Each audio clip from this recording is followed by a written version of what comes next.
Versículo 11 del capítulo 16, seguimos con nuestra travesía.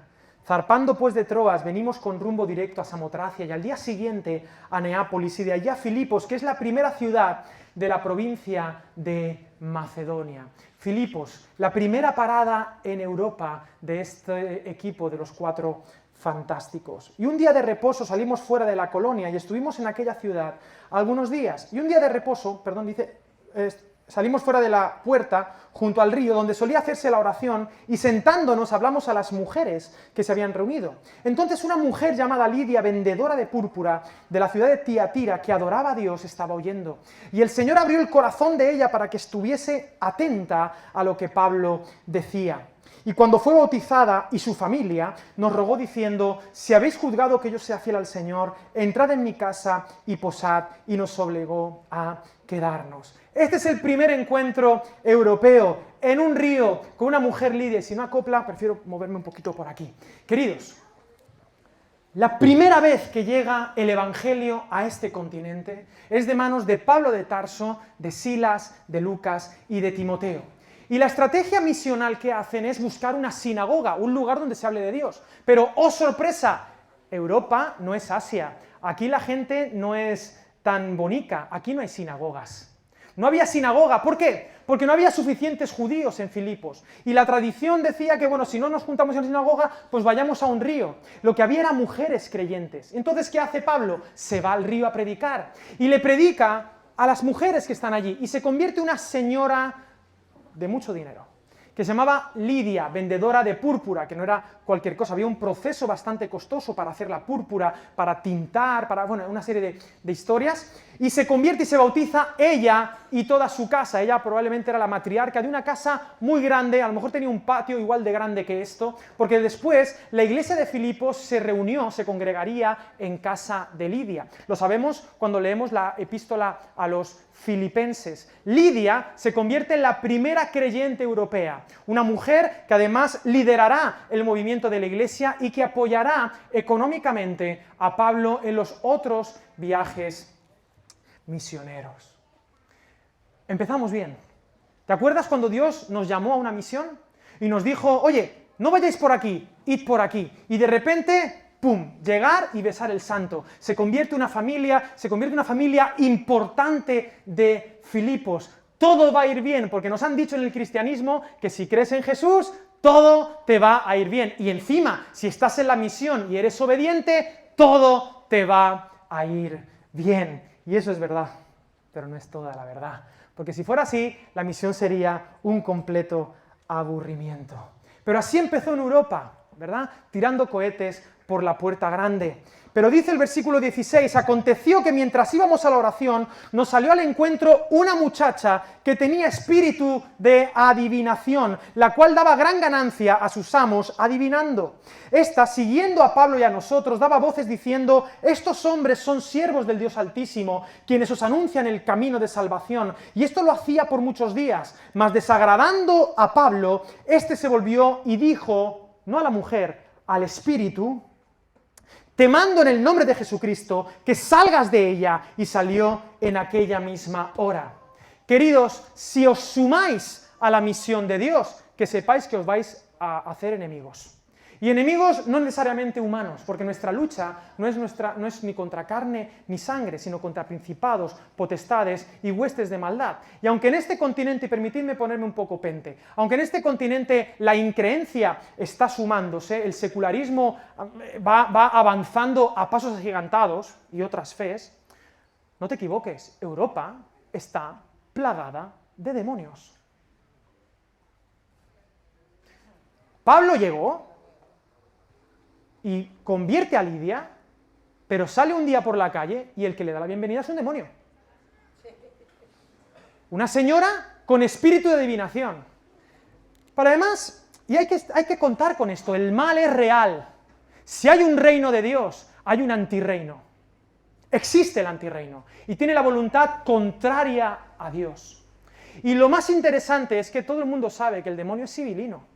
El demonio no va a llegar rojo con cuernos y el tridente para que lo identifiques. El demonio va a llegar vendiéndote la moto. ¿Qué hacía esa chica? Esa chica parecía un apóstol. Decía cosas verdaderas este demonio. Decía, aquí están los que os anuncian a Dios, aquí están los que anuncian el mensaje de Jesús. Oye, ¿qué evangelista el demonio este? Pero estaba molestando a la misión. Hay cosas que no necesariamente son mentira, pero molestan a la misión. A Pablo, a Silas, a Timoteo y a Lucas les molestaba. Y hay una realidad que debemos contar y perdonadme, debemos ser conscientes de que el antirreino, el mal existe y tiene nombre y apellidos. Y tiene poder. Oye, ¿habéis visto El Exorcista? Tan, tan, tan, tan, tan, tan, tan, tan. La banda sonora de Mike Oldfield. ¿Quién no quiere que se expulse un demonio? El demonio es malo. Todo el mundo quiere que el demonio se vaya. ¿O no? Queridos, esto no recuerdo, creo que fue a C.S. Lewis que se lo escuché no en persona, se lo leí. El demonio, con tal de que tú niegues a Dios, te puede bendecir. El demonio, con tal de que Europa niegue a Dios, la puede bendecir también. Decía C.S. Lewis, creo, que una ciudad gobernada por Satán no necesariamente estaría llena de delincuencia. Podría ser una ciudad donde todo fuera bien, con tal de que no reconocieran a Dios como el Creador.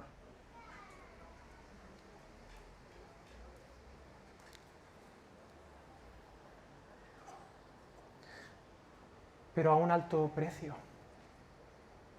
Hay gente que no quiere que se le exorcicen sus demonios, porque son fuente de ganancia. Esta tipa le daba pasta a sus dueños adivinando, y si le daba pasta es porque adivinaba bien. No fallaba, ¿eh? Hay cosas que son buenas y que no fallan, pero que son diabólicas hoy. Y que aparentemente bendicen a la gente, pero detrás no está Dios. Detrás no está Dios. Hay veces que en la vida te va bien y Dios no está detrás. Y hay veces que en la vida te va mal, y esto lo digo con mucha prudencia, con mucho temor y con un abrazo de Teletubby, pero hay veces que en la vida te va mal y Dios está detrás.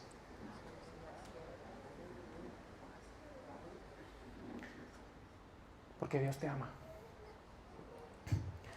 Y uno tiene que aprender a identificar, hay que aprender a leer. La semana pasada nos decía Joel Foster que Karl Barth hablaba acerca de que debemos tener la Biblia en una mano y el periódico en la otra para predicar. O John Stott habla de la doble escucha. Tenemos que aprender a escuchar al Dios que nos llama a la misión, pero también al contexto en el que estamos. Tenemos que aprender a leer el contexto europeo, porque si tú y yo estamos aquí en Alboraya, a punto de comer paella, bailando cumbia, es porque Dios nos ha llamado para ser heraldos aquí, en nuestros negocios, en la universidad, en el instituto, en nuestra casa, en las calles, en los bares.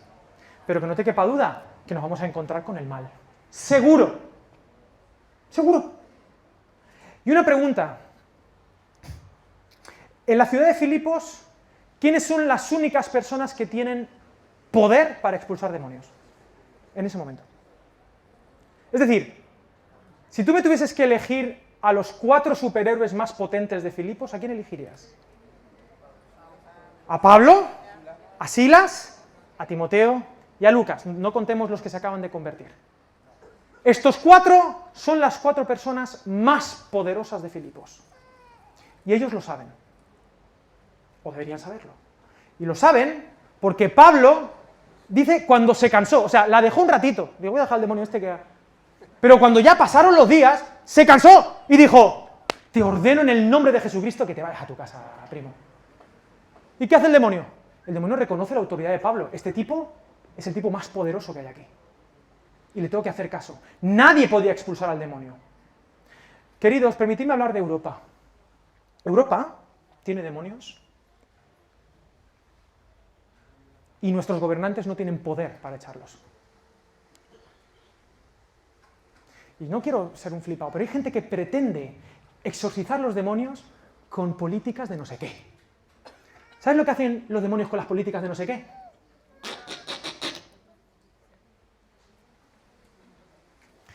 La Iglesia hoy tiene la responsabilidad de expulsar demonios. Y eso no significa necesariamente que suene Mike Oldfield. Necesariamente. A veces sí, porque hay que contar con eso. Pero otras veces Lo que hay que hacer es identificarlos, ponerles nombre y no permitirles que sigan afectando a las personas. Y esto lo digo, si es la primera vez que vienes, si no eres cristiano, pero tengo que decirte esto. No por nosotros, porque nosotros somos unos pringaos. No por nosotros, porque yo puedo ser Timoteo y no saber nada. Pero el que vive en mí, que es el Espíritu de Jesús, Él sí puede expulsar el mal. El que vive en mí, que es el Espíritu Santo, sí puede transformar este continente. Y permíteme decirte algo épico acerca de Europa. Y yo sé que hay muchos extranjeros que están aquí. El otro día eché cuentas. En esta iglesia hay 30 nacionalidades. Es precioso. 30. Y nos tenemos que querer. Y nos tenemos que bailar. Y hay que bailar sardana también. Incluso para los catalanes. Hasta los catalanes los aceptamos. ¿Hay algún catalán? ¿Había alguno? Sí. Teníamos uno que era pastor catalán. No pasa nada, Dios te ama igual. Queridos, Europa, gracias a esta gente, fue el primer continente en ser cristianizado, pero también ha sido el primer continente de la historia en ser descristianizado. Las grandes iglesias se están convirtiendo en museos. Hoy en día somos una cultura descreída, por lo menos aparentemente. Pero si Dios nos ha traído aquí, es porque Dios tiene un proyecto de salvación. Porque yo lo creo con todo mi corazón, y lo siento por los misioneros, perdonadme, lo siento por los misioneros que tenemos carga por Asia, por África, por Hispanoamérica, Latinoamérica, Norteamérica, Australia, y si alguno quiere ir a la Antártida a predicar, está bien. Pero yo voy a luchar para que Europa sea el primer continente en ser re-cristianizado. Y esto no se ha experimentado nunca en la historia. Que un continente crea, muera, y la fe resucite. Y cuando la fe de Europa resucite, agárrate los pantalones, porque todavía este planeta no sabe lo que es un cristianismo resucitado. Pero vamos a tener que luchar y morir en el intento. Y esta frase épica que digo me lleva a otro lado, antes de seguir con el texto. Querido, ¿tienes un plan mejor para tu vida que lo que acabo de decir? Es que me quiero jubilar. Cachi la porra. Es que tengo que comprarme un coche. Es que quiero que mi hijo sea no sé qué. Querido, tienes un plan mejor para tu vida que formar parte del proyecto de Jesús, de transformar este continente y expulsar el mal para que el reino de Dios se asiente aquí hasta que Él venga. ¿De verdad? Porque si tienes una alternativa, perfecto. Dímela y convénceme. Porque este llamado no es para mí, no es para Pablo, no es para Silas, para Timoteo y para Lucas. Este llamado es para todo aquel que se sabe hijo de Dios y cristiano. Porque Dios te ha dado el Espíritu Santo. ¿Creéis esto o no? Y el Espíritu Santo no se te ha dado para que saques buenas notas. El Espíritu Santo no se te ha dado para que sepas educar a tus hijos. El Espíritu Santo no se te ha dado para que tengas un matrimonio feliz. Los problemas crecen. ¿Habéis visto esa serie? El Espíritu Santo no se te ha dado para que se te den bien los negocios. Hay mucha gente que no tiene el Espíritu Santo, que son buenos padres, que tienen una familia feliz, que le va bien en los negocios y que sacan buenísimas notas sin Dios. El Espíritu Santo se te ha dado para que expulses el mal en ti y en los demás. En el nombre de Jesús. Para eso Cristo murió. Bueno, si quiere aplaudir eso, vale. Y yo vivo en una frustración santa. Como artista estoy frustrado. La artista, Alejandra tiene que saberlo, el motor de la frustración es muy bonito. Somos una gente melancólica y feliz y nos dan los bajones, Alejandra, nos tenemos que llorar el hombro. Ay, no hago suficiente, no compongo suficientes canciones. Siempre mal. Siempre con el ay, los artistas, ¿no? Pero es que además tengo una frustración santa. Y es que, ay, tú ya sabes a qué te ha llamado Dios. Y yo veo gente, y encima soy psicólogo, que es peor. Entonces yo, de formación profesional, y me quedo mirando, y yo te puedo echar todos los cariñitos y interesarme por tu vida y cómo te va, pero tengo que serte honesto, en el fondo estoy pensando, pero este tipo, ¿cuándo se va a dar cuenta de que es un hijo de Dios? Y que está tirando su vida a la basura, cuando Dios le está llamando a la mayor aventura de su vida. que no tiene por qué ser del estrellato, no tiene por qué ser de fuegos artificiales. Quizás estás estudiando una carrera universitaria, pero te pregunto, ¿la estás estudiando en el nombre de Jesús llena del Espíritu Santo? Quizás estás siendo padre, madre, que es un aspecto fundamental del discipulado, pero estás educando a tus hijos para que sean discípulos de Jesús, para que se coman Europa. Digo Europa porque soy etnocentrista, pero bueno, si alguno ha llamado a África, que se vaya también, no pasa nada. Solo que permitidme barrer para casa, porque somos el continente ahora mismo más oscuro en cuanto al Evangelio. ¿Tú te quieres ir a una etnia no alcanzada? Sal a la calle, ahí la tienes. Una etnia no alcanzada, ahí la tienes. Vivo frustrado. Y yo ya no sé qué hacer. Ya no sé qué hacer.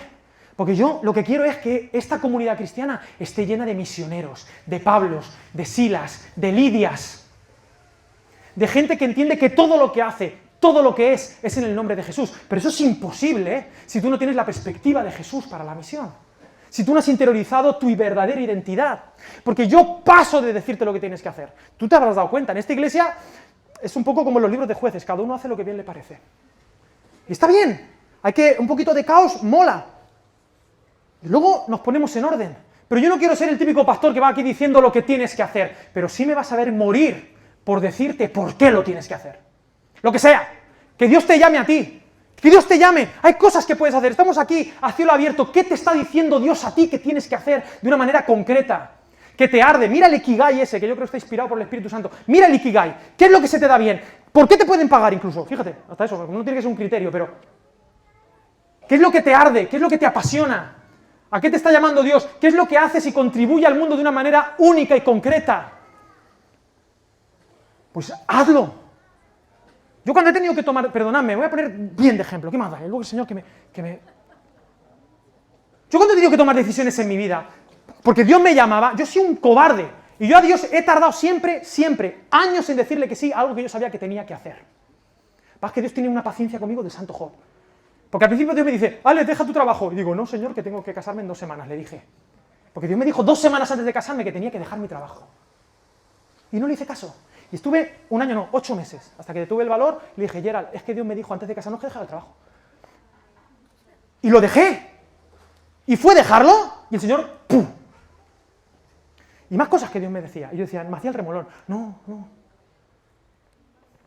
Pero cuando he tenido que tomar decisiones, la pregunta no ha sido, ¿estoy dispuesto a hacerlo para tener éxito? No, esa no ha sido la pregunta, jamás me he dejado llevar por eso. La pregunta ha sido, o la reflexión era, si no lo hago, si no lo intento, me arrepentiré toda la vida. Y quiero hacer algo que yo esté dispuesto a fracasar por esto. No a triunfar, a fracasar. Esa es la pregunta que tienes que hacerte. ¿Qué estás dispuesto a hacer y fracasar en el intento, pero decir, ole, que me quiten, porque lo intenté. Tuve el valor de hacerlo. ¿Tiene sentido para ti? ¿En qué estábamos? En el demonio este, ¿no? ¡Lo echan! Todo el pueblo contento, ¿no? Porque lo echan. Ya han echado al demonio. La gente más poderosa. Pues no. Dice, pero viendo sus amos, versículo 19, que había salido la esperanza de su ganancia, ¿verdad? Los titos, prendieron a Pablo y a Silas y los trajeron al foro ante las autoridades y presentándolos a los magistrados dijeron, estos hombres siendo judíos alborotan nuestra ciudad y enseñan costumbres, versículo 22, se agolpó el pueblo contra ellos se agolpó el pueblo, ¿por qué? Por ayudar a una chica que estaba endemoniada, por hacer el bien, el pueblo fue contra ellos, y esto, queridos, va a pasar en Europa, que lo sepáis, si no es que está pasando ya. Por hacer el bien, la iglesia va a ser perseguida. ¡Seguro! Y uno tiene que contar con esto. Por hacer el bien, por expulsar el mal, por expulsar... Nos van a decir de feo para abajo. Y la turba se reúne y los magistrados, rasgándoles las ropas, ordenaron azotarles con varas. Y leemos la Biblia muy rápido. Pero pillaron a 2, porque Lucas estaba así de lado, y Timoteo estaba de aprendiz. Pero los que pillaron fueron a los 2 que compartían, que era Pablo y Silas. Y la turba los agarraron y los desnudaron, les rompieron las ropas. Y después de desnudarles, les azotaron, y bastante, dice el texto. O sea, cuidado, no leamos la Biblia tan rápido, porque aquí está habiendo una violencia heavy, con varas. Y después de haberles azotado mucho, los echaron en la cárcel, mandando al carcelero que los guardase con seguridad, el cual, el carcelero, y aquí tenemos al malo de la peli, otro malo, el carcelero le dijo, aseguraos, y el carcelero dijo, no te preocupes que yo soy un profesional, ¿qué quieres? ¿Lo peor para ellos? Pues lo peor. Dice, el cual, recibido este mandato, los metió en el calabozo de más adentro, y les aseguró los pies en el cepo, que no hacía falta hacerlo. Pero les aseguró los pies con el cepo, con unas cadenas, y podían andar así. Así podían andar. Y probablemente no con cariñito, probablemente se estaban haciendo heridas en el cepo.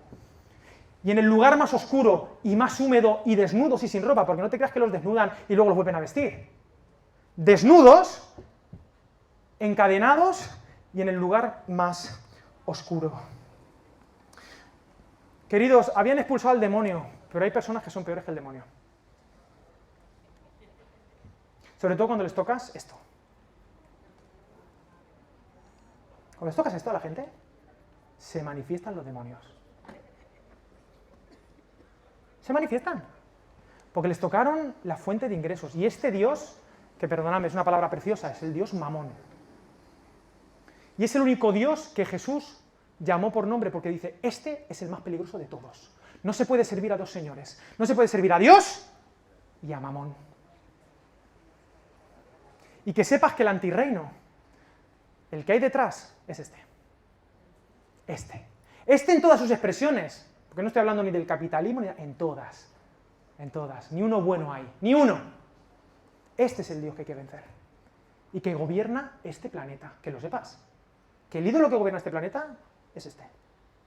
Y es muy peligroso.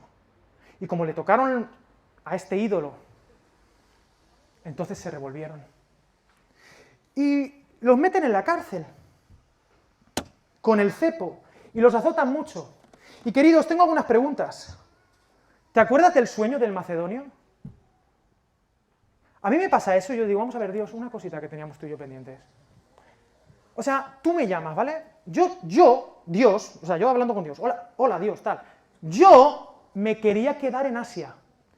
Y tú, Dios, me dijiste que ven a Macedonia, me pusiste el sueñecito, la Macedonia, me pusiste todo, y yo vine. Me pusiste el caramelo, y además me medio engañaste, porque hiciste que la primera vez vaya bien. La primera buena.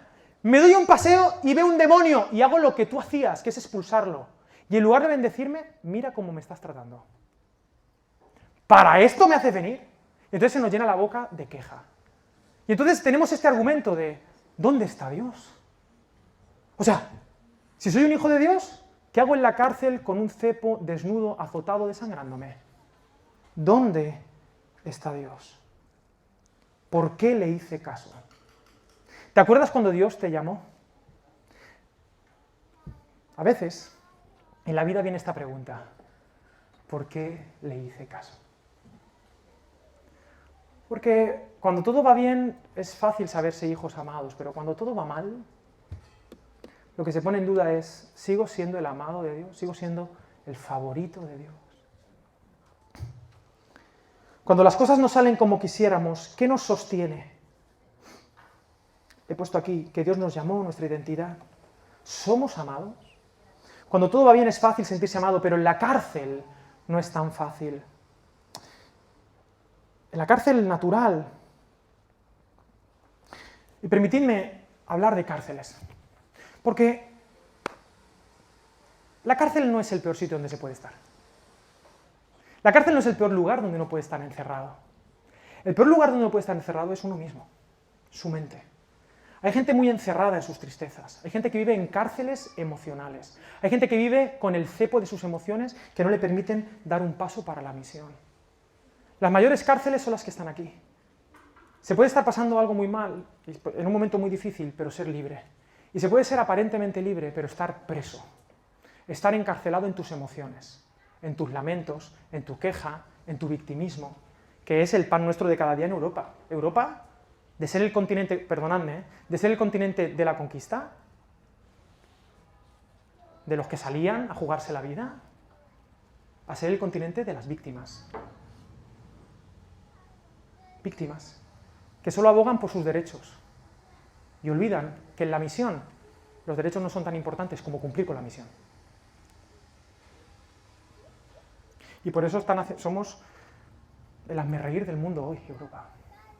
Es el hazmerreír del mundo.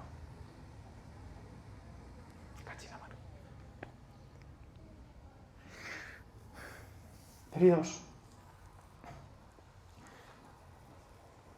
cuando uno está en la cárcel, uno olvida quién es. Cuando uno le han quitado las ropas y uno puede decir, no, es que esto me pasa, y entonces cantamos la canción. ¿Por qué me siento así? La canto siempre, la de yo soy rebelde porque el mundo me ha hecho así, porque nadie me ha tratado con amor, porque nadie me ha querido. Estamos ahí en la cárcel, lamiéndonos las heridas como los perretes. ¿Qué vas a hacer con tu cárcel? Y yo veo gente que está en cárceles aquí y lleva años en la cárcel y que no salen de la cárcel porque se olvidan que son amados de Dios. Y entonces la pregunta, cuando uno está en esa cárcel, uno cree que la pregunta correcta es ¿dónde está Dios? Pero esa no es la pregunta correcta. La pregunta correcta cuando uno está en esa cárcel, en el lugar más oscuro, en el lugar más profundo de su alma, ¿por qué? Por muchas razones. Permíteme decir varias. Hay gente que está en la cárcel porque hay gente que le ha hecho daño. Hay gente que está en la cárcel porque imagina que hay gente que le ha hecho daño. Esto me pasa, ¿eh? Hay gente que imagina que los demás le hacen daño. Hay gente que está en la cárcel por la culpa. La culpa es un ídolo terrible. Hay gente que está en la cárcel porque dice, ya no soy digno de salir de la cárcel. Y siguen ahí atados con los cepos. Hay gente que está en la cárcel por sus complejos. Hay gente que está en la cárcel por su victimismo. Hay gente que está en la cárcel a veces por falta de sabiduría.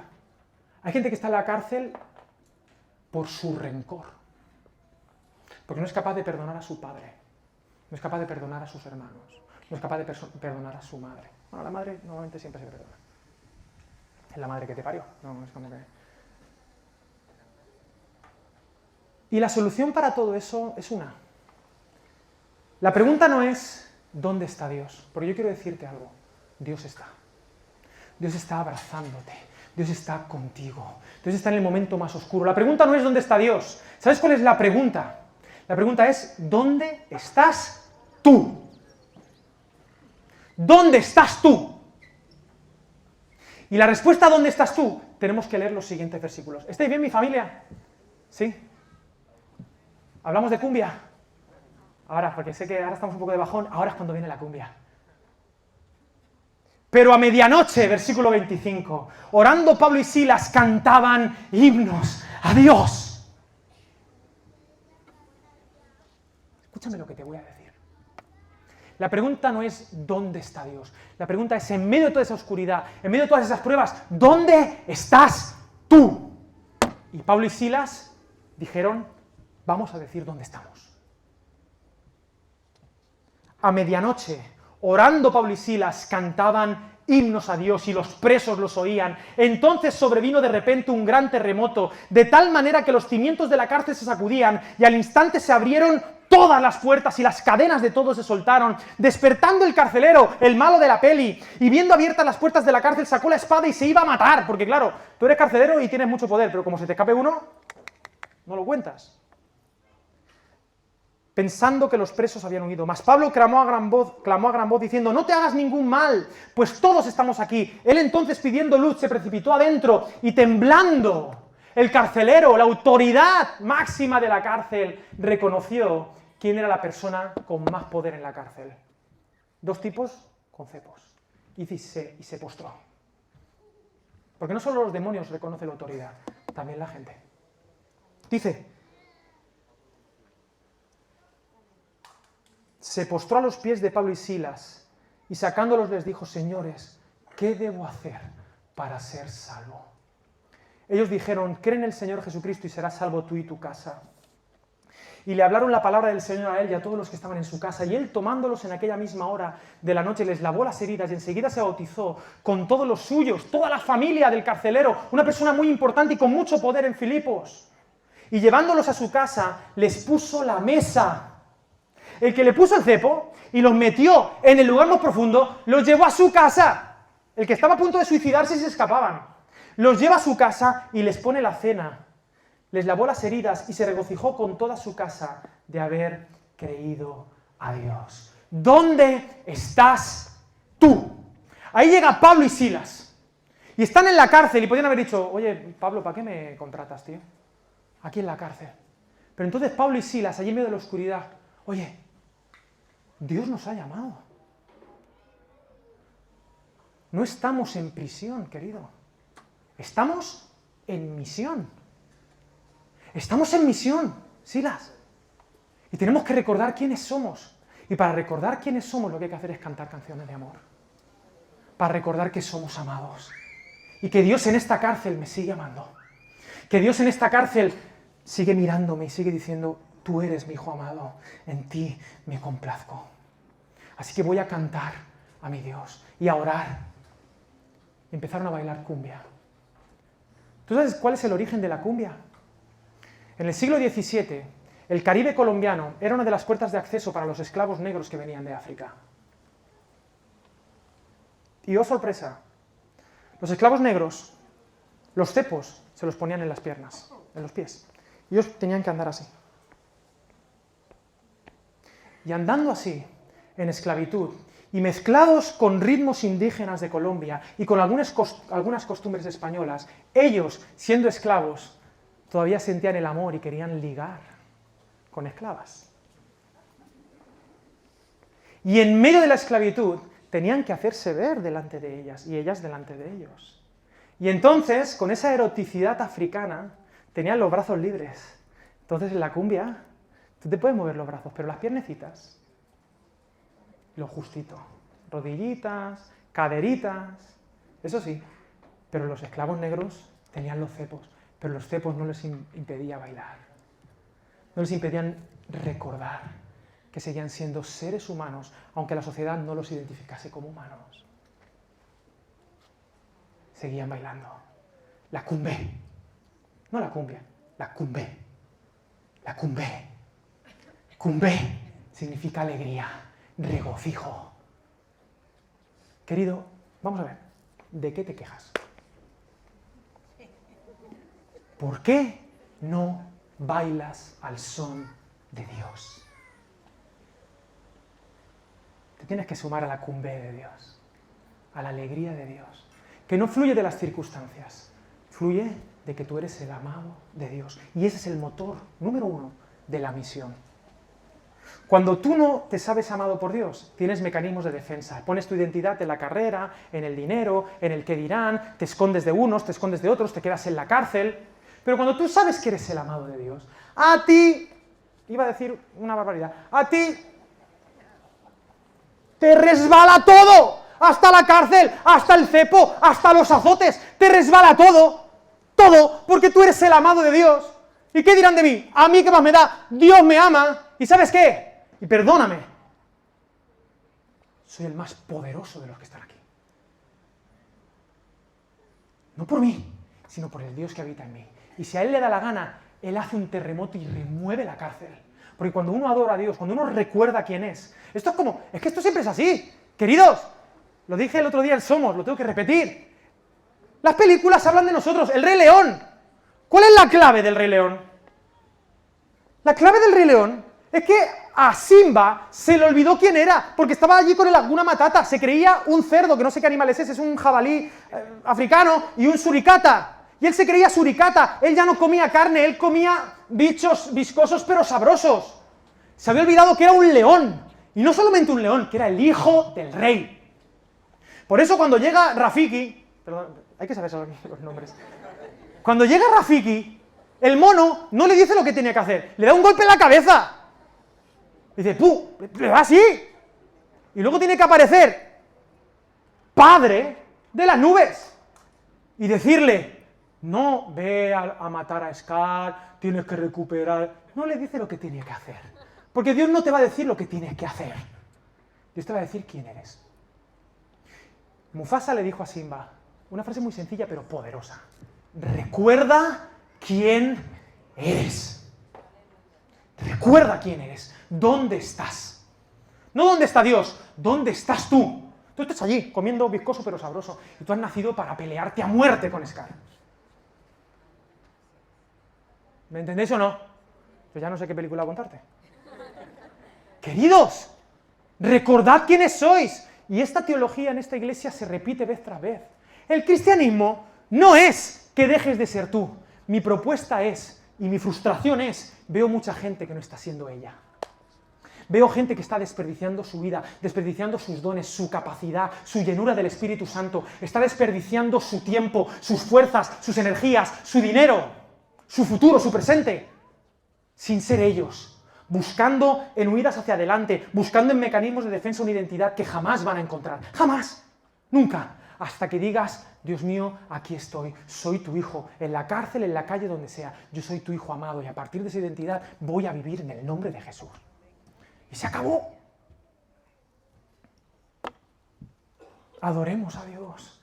Recordemos, yo quiero que esta iglesia sea una iglesia donde cada uno de vosotros, porque para tener esta perspectiva divina, hay que hablar con Dios de vez en cuando, pues si no se te olvida quién eres. A mí se me olvida. A mí se me olvida y cuando me pongo a hablar con Dios, digo, ay, es verdad, Dios, soy tu hijo. Soy tu hijo amado, me has perdonado. Se me olvida, entonces se me va la olla a Camboya.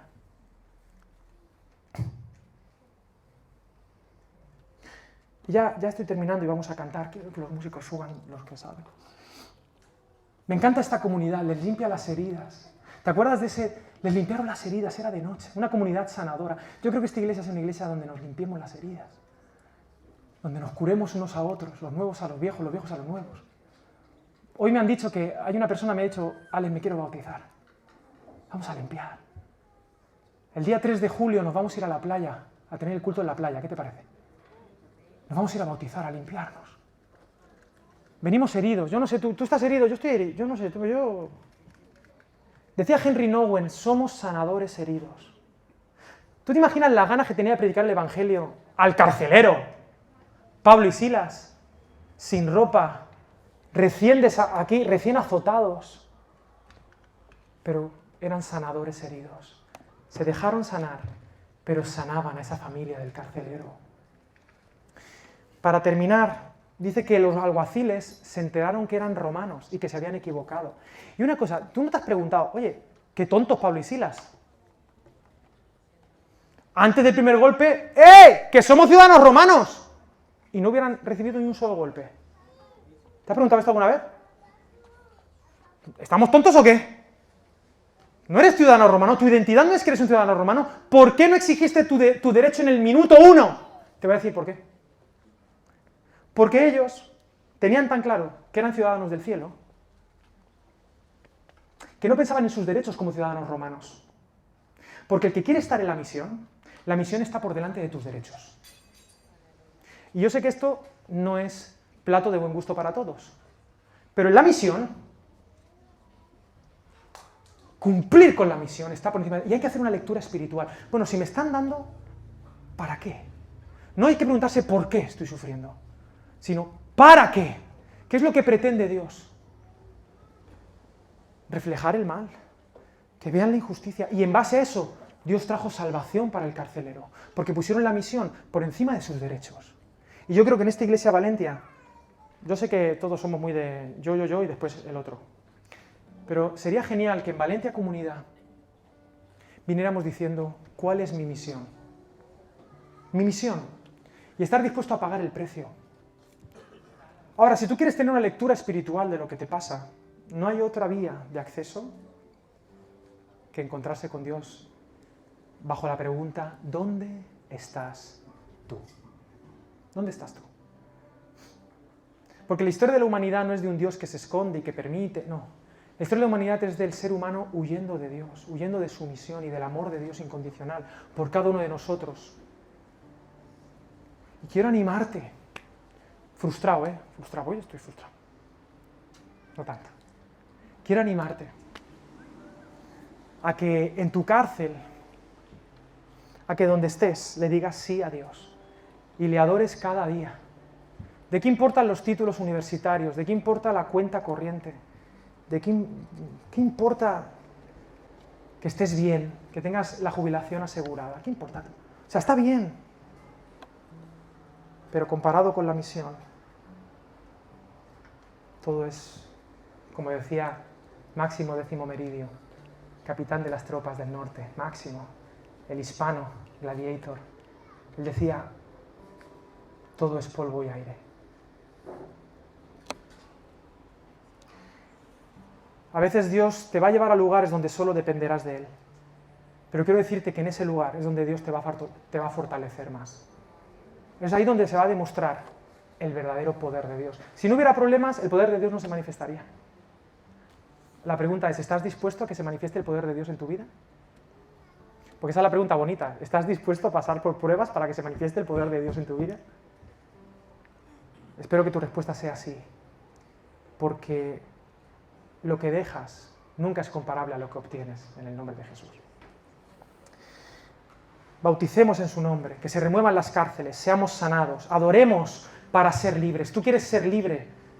Recuerda quién eres, adora a tu Señor y escucha su voz. Somos sanadores heridos, con nuestras limitaciones, pero vencedores. Heridos, pero no caídos. Porque las heridas son parte de la historia, y con ellas nos acercamos para orar, para adorar y para evangelizar. De hecho, tu don de sanidad para los demás fluye de tus heridas. Fluye de tus heridas. ¿Dónde te ha golpeado la vida? ¿Sabes qué? Donde la vida te ha golpeado, en las manos de Dios, eso va a ser una herramienta para sanar a los demás. Si entiendes la misión. La misión de tus heridas. Tal como somos, sin hipocresía. He terminado. Jesús de Nazaret. Jesús de Nazaret. Él vino aquí. Y al principio le iba muy bien, ¿eh? Sanaba y expulsaba el mal. ¿Y qué pasó? Que lo quisimos matar. Y él podía haber dicho, soy el Hijo de Dios y a mí no me mata nadie. Porque tengo mi derecho como Hijo de Dios, el Hijo eterno, sentado en el trono desde antes de la fundación del mundo. Pero querida Iglesia Valentia, Jesús tenía una misión. Y le dijo a todos sus derechos a la cara, no. Para decirme a mí, sí. Y fue a la cruz, y fue azotado 1000 veces más que Pablo, y fue humillado y desnudado para cumplir con la misión que era yo. Y él murió en la cruz, y terminó diciendo la frase más sublime que puede existir. Padre, en tus manos encomiendo mi espíritu. Adoró. Sigo siendo el Hijo amado de Dios. Sigo siendo el favorito de Dios en esta cruz.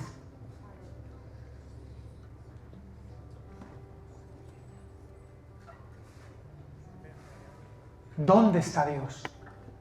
No. ¿Te acuerdas cuando, Dios mío, ¿por qué me has abandonado? ¿Te acordáis? Si tú sigues leyendo el Salmo, te das cuenta de que Jesús lo recitó. Porque Jesús también era muy humano. Pero lo interesante de esto de Jesús en la cruz es que la respuesta no es ¿dónde está Dios?, sino ¿dónde estaba Jesús en ese momento? Dios estaba en Cristo, reconciliando al mundo consigo mismo, no tomándoles en cuenta a los hombres sus pecados. Negó su derecho para salvarme. Hay un poema que dice que en la cruz no eran los clavos lo que le impedían escapar, era el amor. Él podía haberse bajado de la cruz. ¡Bájate de la cruz! ¿Te acuerdas que le decían? Él podía haberlo hecho, por supuesto. Si los vientos y los mares le obedecen. Pero no podía hacerlo. Era lo único que no podía hacer por mí. ¿Y sabes qué? Jesús no solo es mi Señor y mi Salvador, también es mi Maestro. Y me llama a tomar mi cruz. Porque es imposible ser discípulo de Jesús sin pasar por ahí. Imposible. Imposible. Pero es imposible tomar la cruz si no sabes que eres el Hijo de Dios. Por eso, yo no sé si me he hecho entender, la historia acabó, se fueron a la iglesia de Lidia, a casa de Lidia, y dice, es muy gracioso, dice, después de consolar a los hermanos, se fueron. ¿Pero quién necesita consuelo? sea, estos dos azotados van a consolar a los hermanos. No os preocupéis, estamos bien. Estaban reventados. Pero es que el Hijo de Dios es así. Está reventado y va consolando a los demás. ¡Ey! ¿Por qué no adoras? ¿Por qué no bailas? Es que... ¿Para qué Dios me tiene aquí?